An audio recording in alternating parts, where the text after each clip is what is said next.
ಎಲ್ಲ ರೈತರಿಗೂ ನಮಸ್ಕಾರ. ನಮ್ಮ ಹೆಸರು ಗೋವಿಂದಪ್ಪ ಅಂತಂದೇಳಿ green gold seeds private limited Aurangabad ಕಂಪ್ನಿದು. ಇವರು ಹೋದ್ಸಲ ಶೇಖಣ್ಣ ಅಂತಂದು ಪರಿಚಯ ಆಗಿದ್ದರು. ಪ್ಯಾಂಥರ್ ಗೋಲ್ಡ್ ಅಂತಂದೇಳಿ ನಾವು ಹೋದ್ಸಲನೂ ಇವರಿಗೆ ಕೊಟ್ಟಿದ್ವಿ. 2 ಎಕರೆ ಕೊಟ್ಟಿದ್ವಿ, 4 ಪ್ಯಾಕೆಟು, ಎಕರೆಗೆ 35 ಕ್ವಿಂಟಲ್ ಬರುತ್ತೆ. ಅದೇ ಥರನೇ ಈ ಸಲನೂ ಇವರು ಹಾಕಿದ್ದಾರೆ. ಇವರು ಸಹೋದರ ರೈತರಿಗೂ ಸಹ ಭಾಳ ರೈತರಿಗೆ ಹಾಕ್ಸಿದ್ದಾರೆ. ಒಂದು 15ರಿಂದ 20 ಜನ ರೈತರಿಗೆ ಹಾಕ್ಸಿದ್ದಾರೆ. ಹಂಗಾಗಿಬಿಟ್ಟು ಇವರು ಇದ್ರ ಬಗ್ಗೆ ಅನಿಸಿಕೆ ಕೇಳ್ತಾರೆ. ಅಣ್ಣ ನಿಮ್ಮ ಒಂದು ಈ ಮೆಕ್ಕೆಜೋಳದ ಬಗ್ಗೆ ಎಷ್ಟು ಇಳುವರಿ ಬರುತ್ತೋ ಶೇಖಣ್ಣರೇ, ಏನೋ ಮೊಬೈಲ್ ನಂಬರು ಹೇಳ್ರಿ, ಯಾವ ಗ್ರಾಮ ಅಂತ ಹೇಳ್ರಿ. ನಾವು ವರ್ಷ NK ಹಾಕ್ತಿದ್ವಿ. NK GP ಇವರು ಸಾಹೇಬ್ರು ಗೋವಿಂದಪ್ಪ ನರ್ಸಿಕರು ಇಂಥದ್ದು ಹಾಕ್ರಿ ಅಂದರೆ ಆಯ್ತು ಬಿಡ್ರಿ ಹಾಕ್ತೇವೆ ಅಂದ್ವಿ.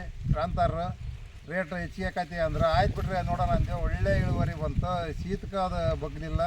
ಮಳೆ ಯಥೇಚ್ಛವಾಗಿ ಬಂದರೂ ಅದು ಇದಾಗಲಿಲ್ಲ. ಈ ಸರಿ ಯೂರಿಯಾ ಸಿಗಲಿಲ್ಲಕ್ಕ ಬರೀ 20 ಹಾಕಿ ಈ ಟೈಪ್ ಬೆಳೆದವಿ. ಎಕರೆ 38 ಕ್ವಿಂಟಲ್ ಊಸತಿ ಆಗಿತ್ತು.